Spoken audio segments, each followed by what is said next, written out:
Counterfeit fashion is one of the biggest fake industries worldwide, and with counterfeit methods growing more and more complex, will fashion brands be able to keep up? Fashion is not just about what you wear. It's about your identity, creativity, and global culture. There is something which disturbs this entire arrangement. We are talking about counterfeiting. I have been in the industry for so long that this particular topic is very close to my heart. I've had the very good fortune to work with some of the best brands like Mr. Sabyasachi Mukherjee. This is Sarita, Handa the Great. Why are designer bags, designer garments so expensive? When you talk about class is permanent. How big do you feel is the problem of counterfeiting in India? Problem is not just in India. This is a big global problem. Where do you see fashion going in next 10 years? There's a lot of AI that's now started getting into the fashion industry. Good morning, everyone. Fashion is not just about what you wear. It's about your identity, creativity, and global culture. And there is something which disturbs this entire arrangement, both for the consumers as well as for the manufacturers. Yes, we are talking about counterfeiting. So this morning, I have somebody with me who has spent 32 years in this industry, creating iconic brands for some of the biggest designers in India. Mr. Manish, welcome to the podcast. Good morning, Vivek, and good morning to everyone who's listening to us. And thanks, Vivek, for having me here. Yes. I mean, I've had a very humble, career, and you made it very nicely. But thanks for the, very complimentary and flattering opening. Yes, what Vivek said, counterfeiting. I have been in the industry for so long that this particular topic is very close to my heart.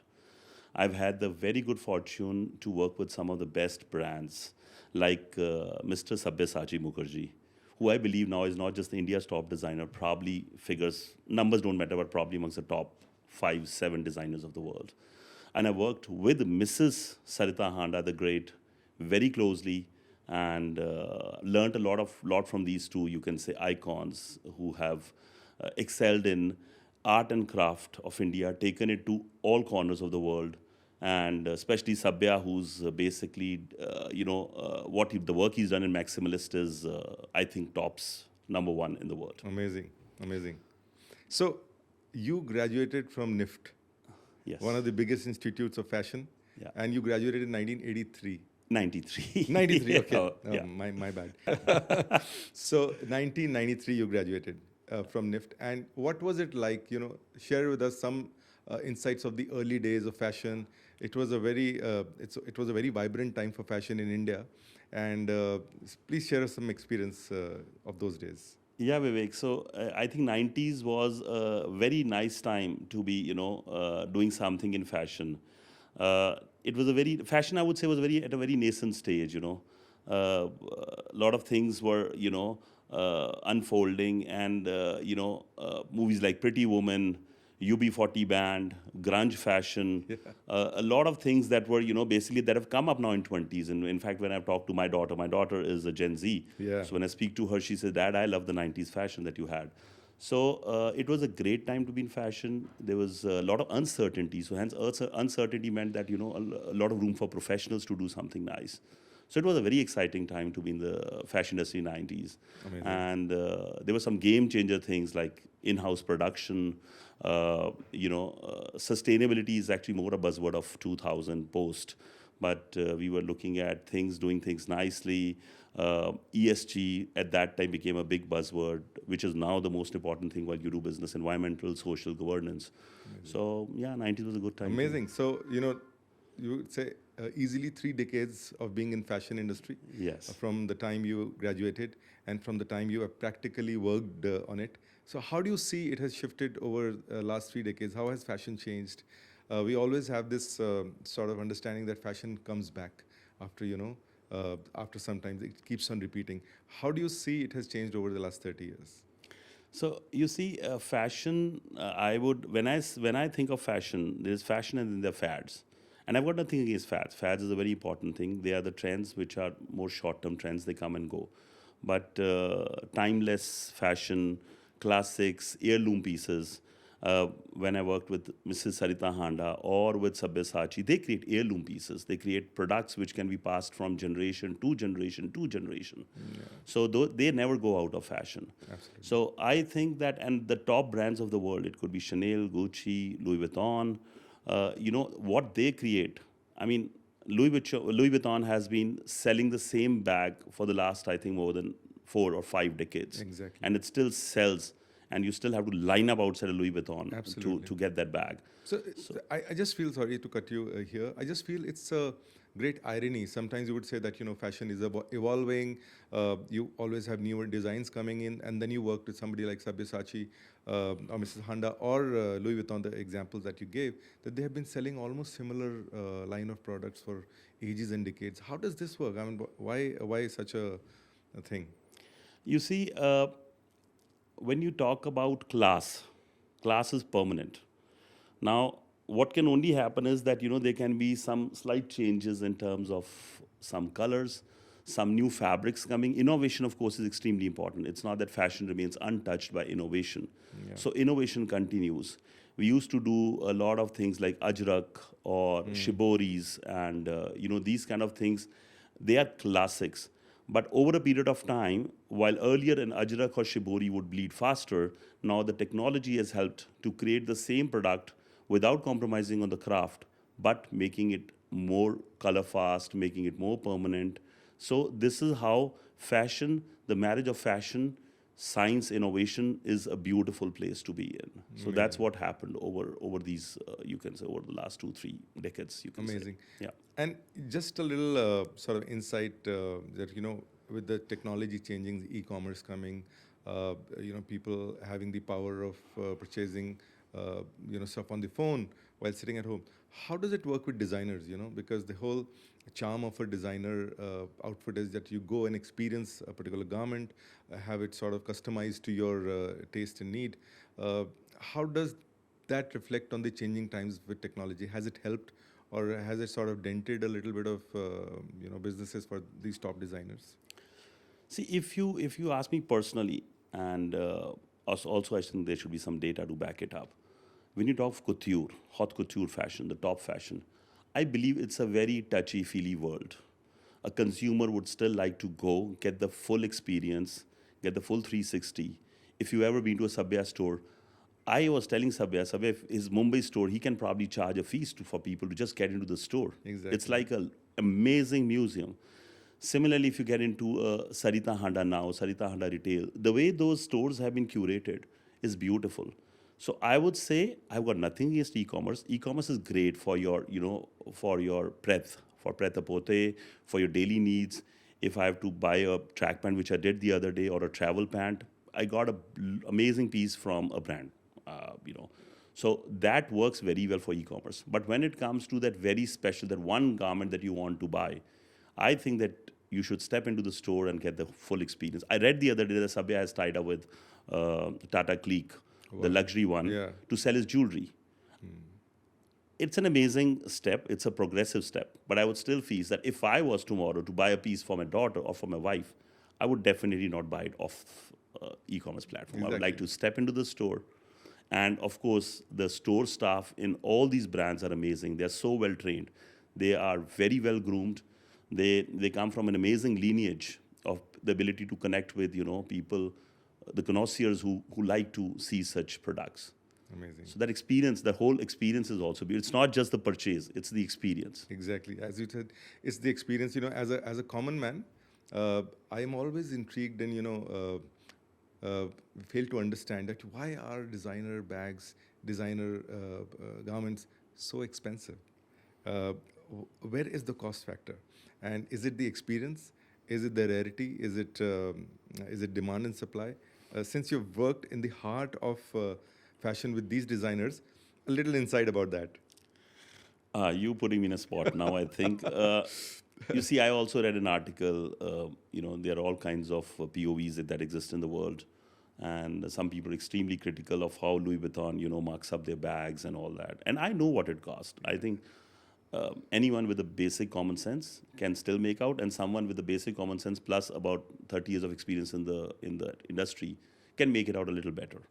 But it's not just that. It is basically the effort that has been, the whole thought that has gone into, you know, getting that right, the right product, the right Sabya lehenga, the right Mrs. Handa quilt. So you can't put a price to it just in terms of a prime cost, as we call it in our, when I do my costing, there's a prime cost. So you really cannot put a price to it accordingly. Amazing. Of course, there is, and that is, and again, that price, whether we like it or not, is a differentiating factor from couture and pret. Actually, yeah. But after the design, of course, nothing can take away from that amazing design, eclectic design that makes someone get attracted to the product. Absolutely. And now, since you mentioned Louis Vuitton, and I will come to the core topic of our discussion this morning, which is the menace of counterfeiting, how big the problem is.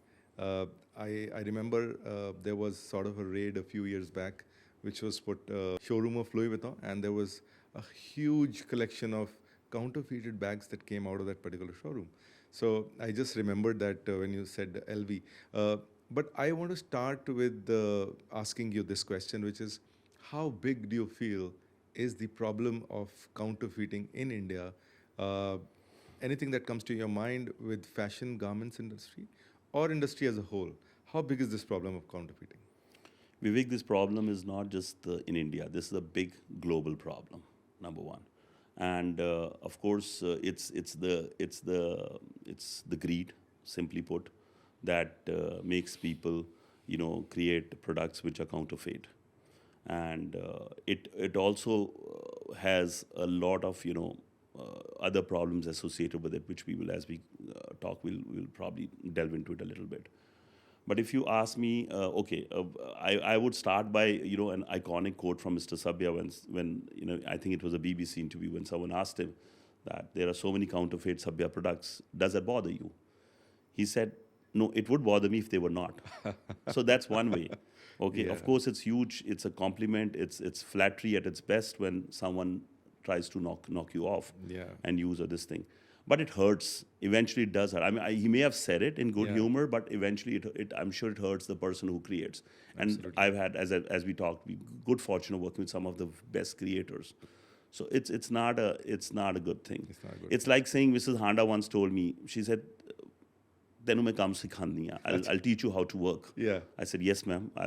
It is my pleasure." So she put her best quilt on the floor and she said, "Look at it." I said, "Yeah." And she said, "Keep on looking at it." I kept on looking at it. And after some, she said, "Is this quilt started talking back to you?" I said, "Actually, it did." Yeah. In a sense, in a very metaphorical way, Yeah. this is what she taught me. So you see the lot of emotion involved in people who Absolutely. create that product. The product is talking back at you. Yeah. So counterfeiting is absolute no-no for more reasons than one. Yeah, I do believe. And have you come across any, do you remember any sort of incident where while you were working with these designers, you came across a product or something that, you had an experience of counterfeiting upfront in front of your eyes? Did you ever experience something like that? It did. It did. And, I happen to know the person who's selling some bridal lehengas. Yeah. And I happen to know the person. The person is a friend, I can't say more than that. Yeah. And he very, very, proudly showed me a range. He said, "This is my new range that's coming up."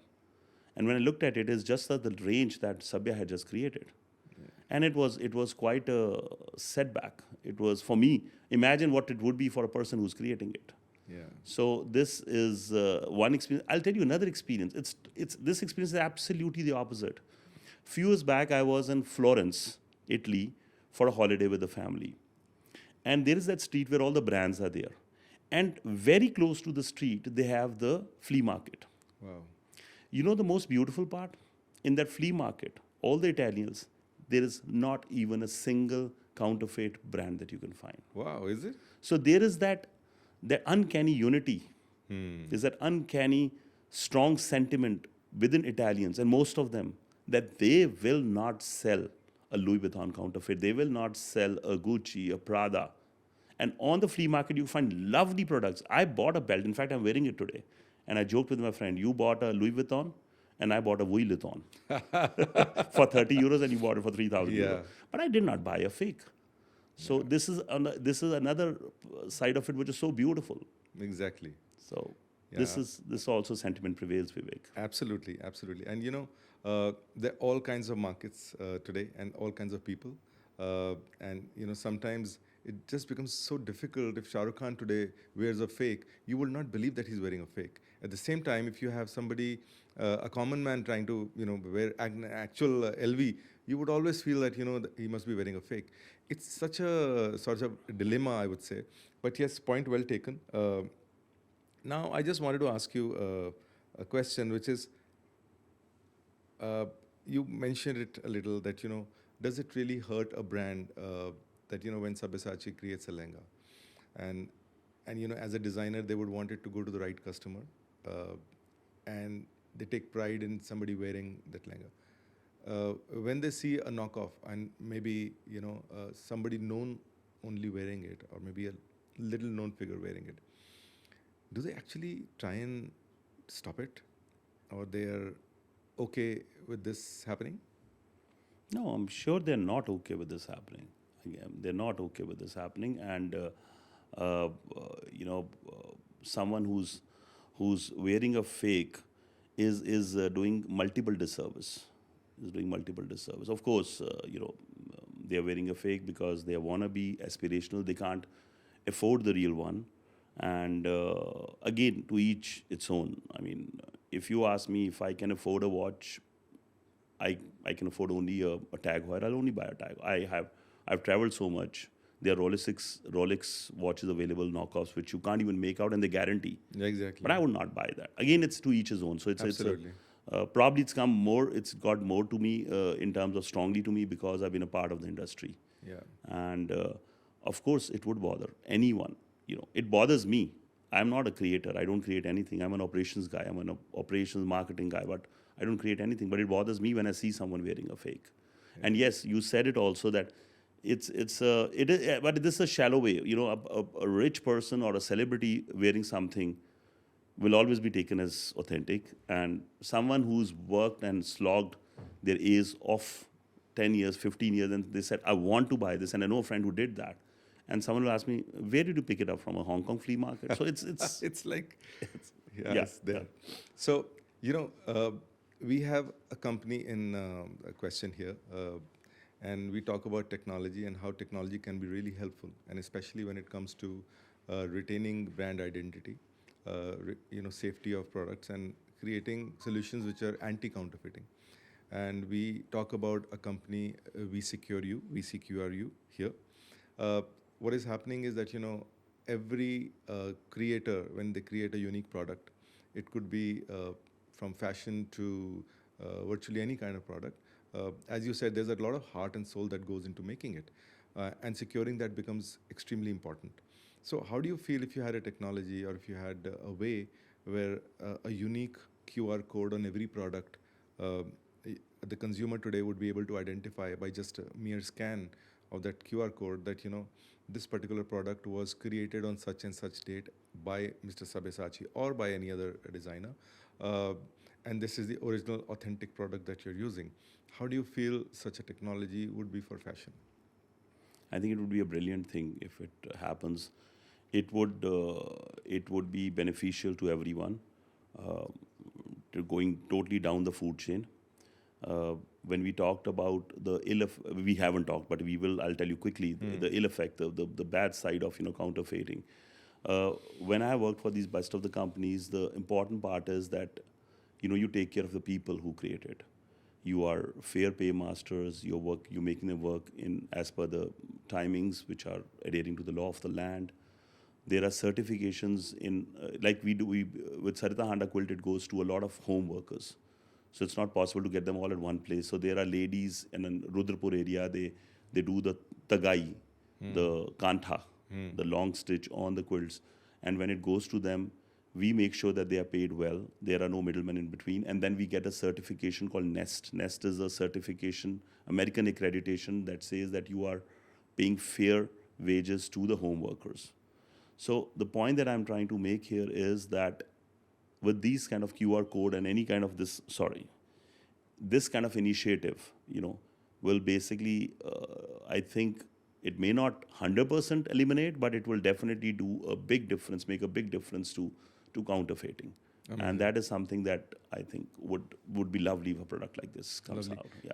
So most of these brands, when you actually pick up a garment, you see the logo of Sabyasachi, right? Or we see a logo of Nike or any other brand.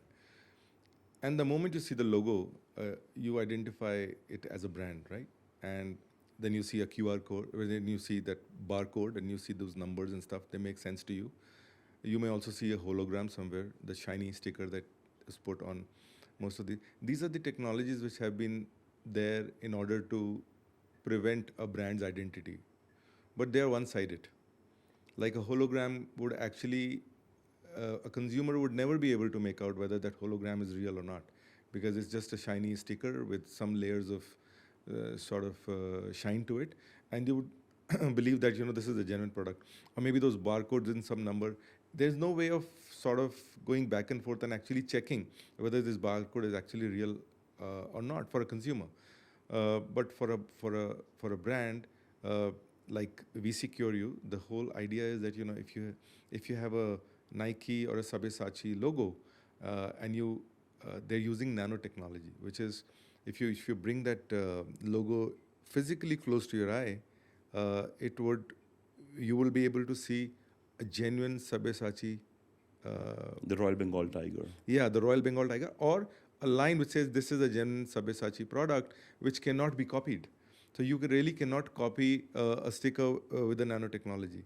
It becomes extremely difficult. Also, because there's a lot of sort of software which is working behind that QR code. The moment you're scanning it, is going to the original creator, and you're able to also back calculate or sort of study where your garment is eventually going. So your take on something like this? So you see, this is going to be an amazing initiative, because we, at our level, like I'm currently working for a company wherein we are producing for some of the best brands in America, which are almost near couture. Yeah. They're not couture brands, but they're near couture. So we have something called traceability RFIDs going on our garments. Yeah. So we already have that thing with us, but that's more for our internal thing in terms of where the garment is moving, so that we don't lose the garments in various stages of production, WIP, etc. But traceability tracking is going to be extremely good, because with that one look you can get a lot of information about the product, and the person who's buying it, who's spending their hard-earned money, need to be assured that what they're buying is authentic and genuine. Of course, point of sales matter a lot, distribution matters a lot. I mean, if I know we are talking only one brand, we're talking about let's talk about many other brands in the world. And then in those kind of brands, the point of sales, if they go on e-commerce platform, that's where a lot of mess can start happening. Yeah. So this will help there a lot. So because if I'm stepping into a big Louis Vuitton flagship store on a Florence street or in Milan, I know that I'm going to get a genuine product. But if the same product is being sold online, so it's the point of sale, the distribution, where that sale is happening, where this product will get extremely handy. Absolutely. Yeah. And as you said that, real hand experience that happened with me, because most of these platforms, the e-commerce platforms, they're big enough, they're brand in themselves, right? If you talk about an Amazon, it's a brand. You take it from Amazon and not any other site which you've never heard of. So you will rather buy it from a known e-commerce platform. But surprisingly, and I don't know why it's not being checked as a consumer, I have no idea about that. I try to buy a cricket kit for my child, and I look for a known brand, and I say, okay, this is the price for it. Unfortunately, that particular kit is not available. So I called the manufacturer directly, and I said, okay, I want to buy this kit. And the price that the manufacturer tells me is almost 3 times of what I was getting it at Amazon. I said, okay, I saw your product on Amazon. And the manufacturer said, no, that's a counterfeit product. So just imagine the irony, because the manufacturer is aware that a big site like Amazon is actually selling their brand in at 1/3 the price. And I don't know whether they're okay about it, or I don't know whether they're actually doing something about it, or Amazon is doing something about it, but it's just happening. So, and I would say the consumer behavior, if you will be knowing better, the percentage of sales happening on these sites are huge. They're humongous. I mean, they would be much more than people actually walking into physical stores and buying it. So, as you said, that through these platforms, it would make sense to for people to actually check these QR codes and identify whether it's a real brand or not. I think this could be a game changer if this QR code is as comprehensive and as foolproof, if I may say, then this could be a game changer. Because while we talk about Amazon of course should be asked a lot of difficult questions when something like this happens, but Yeah. that's for Amazon and the leadership teams to look into it. But on most of these e-commerce platforms, I think they also don't have a great control. There are a lot of multi-product distributors that get themselves registered. I know the process, and they get themselves registered on the platform, and then it's up to them. And every time, I don't think it's physically possible for Amazon to check. So if that same product, and why only talk of designer, why only talk couture, even Nike, Swoosh, even the other products, Yeah. let's say if a Zara, Massimo Dutti, if a Mango, if and counterfeiting happens in shoes a lot. You talked about Yeah, shoes, Nike talked exactly. about that, with the bags, shoes, sunglasses. So I think this product could be a game changer across all the brands, and not only couture. Counterfeiting happens in the other brands also. Once the brand Exactly. becomes successful, the counterfeiting follows. Once Lululemon becomes popular, one and Alo Yoga becomes popular, then counterfeiting follows. It is the natural process. So I think this product that you're talking about, I think that could be it. So I have a question for you. This is just sort of out of excitement I'm asking you. I was reading about a designer or a brand known as Muji. And now when you look at the brand, the whole concept Muji has is that we will not have a brand. So the whole concept is everything is going to be same color, and you don't see their sort of logo also anywhere. It's just you come in, you buy same looking T-shirt, same looking shirt, same looking sort of lowers, or any product that you buy from Muji will be similar looking, and there you have designers working on creating new designs and stuff. It's such an irony when you see something like this. What do you have to say for? You see, so now we're talking about niche. Now that's a niche that Muji has created. Similarly, there's a brand called Kingdom of White. If you want white products, then they only have whites. They only have whites. So they have, in fact, what they've done is that they've decided to be in that niche segment, and hence, in one flash, they have taken out the process of counterfeiting out of it. Exactly. So this Imagine. is also very smart. This is Yeah. very smart sales. And if I want to buy tomorrow a lovely white linen shirt, I'll probably pick it up from Kingdom of White. The stuff is nice. Or I'm naming that brand here, but that's not the idea that I'm promoting a brand. But basically, I'm just giving examples here Yeah. that there are other brands like this. So this is a niche that they decided to be in, Yeah. and hence they have taken care of counterfeiting in a large way by this niche decision. Where do you see fashion going in next 10 years or let's say 15 years? Do you see the cycle of fashion coming back again and again? Or, with the new sensibilities sort of changing every day, the technology coming in, you see a fashion show today, and then you see somebody actually virtually creating a dress on the ramp, using those sprays and paints and stuff. So what do you have to say about that? Where do you see fashion heading in next 15 years? So I think that fashion is going to get, and it is already is. There's a lot of AI that's now started getting into the fashion industry, and you do virtual fittings. You got virtual showrooms. You don't no longer buy on a boring e-commerce platform by just looking at the product like a 2D. You have virtual showroom walkthroughs. You can pick up the product like that. Technology and fashion amalgamation, I'm a very big believer of that. It is going to make fantastic changes to it. Of course, having said that, another thing that I'm going to say and not leave it untouched in this talk is that fashion is also going to, responsible fashion is been there now. It's not a new word. It's been there for many years. But earlier it used to be a fashion statement to say that I'm a responsible fashion maker, but now it has become you can say, the inherent part of any manufacturing process. You have to be basically doing complete traceability. You have to be basically making or washing your products in a way that you are doing minimal damage to the environment. So traceability, upcycling, recycling, All these are going to be extremely important, organic, and so all of this is going to also be a very inherent part of fashion as we see in the next 10 years. And I think consumers consumers are becoming extremely now aware, and they are also becoming touchy about what impact are they making with each purchase on the environment, on the global, you can say, footprints. So I think that's also going to be an extremely Amazing. And as you say that, there's more to fashion. You took an example of actually where this garments are being manufactured. It's going to villages. It's you're being socially responsible and making sure that you're getting the right wages to the people who are actually creating it. There's a certification that's ensuring that. There's a more social responsibility by using the right garment, by being conscious about the environment. So as many stakeholders are there in the process of fashion, it becomes extremely important for you to safeguard your brand, your identity, and your sort of existence.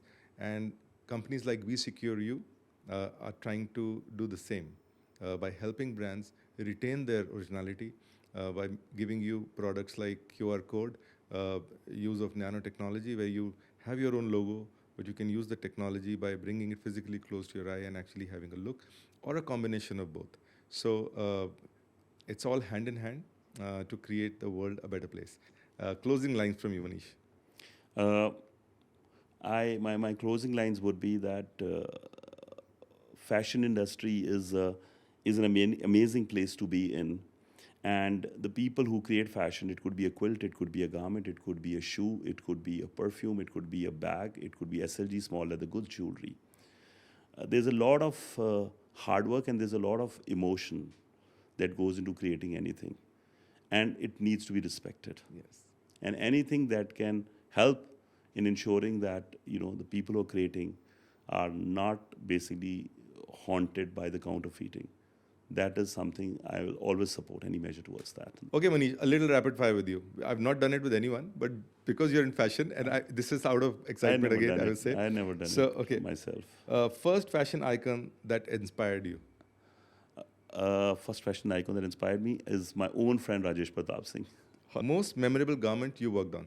So in the early 90s, when I was a part of this company called Dynamic Fashions, we were synonymous with denim. I created we worked on a beautiful denim jacket for kids. It had a full garden going on it. Oh. It had got about 32 hours of hand embroidery.